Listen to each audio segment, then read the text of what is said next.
Ed erano a migliaia oggi alla Marcia per la Pace Perugia-Assisi, come ci racconta l'inviata Felicita Pistilli.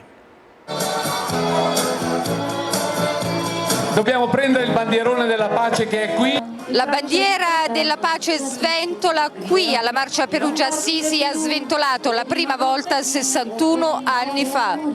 61 anni dopo, il Popolo della Pace percorre la Perugia-Assisi in un'edizione straordinaria che ribadisce come il no alla guerra sia quanto mai un'urgenza, la solidarietà all'Ucraina, un minuto di silenzio per le vittime.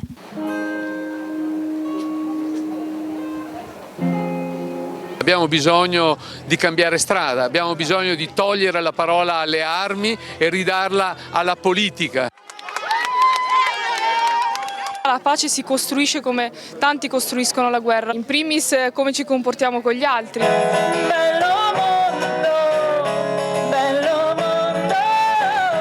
Migliaia di passi che significano impegno. Allora, questa bandiera portata sulle spalle è un simbolo di chi vuole farsi carico della pace. Tantissimi giovani sulle loro gambe, cammina il futuro.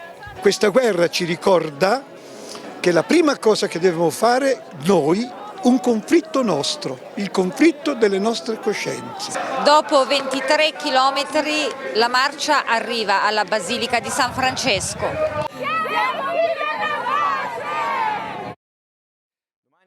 25 aprile, festa della liberazione. Il Presidente della Repubblica Mattarella sarà ad Acerra per ricordare la resistenza della gente del Sud. La città campana fu infatti teatro di un eccidio nazista. Uno dei sopravvissuti di allora ricorda le analogie con quanto accade oggi in Ucraina.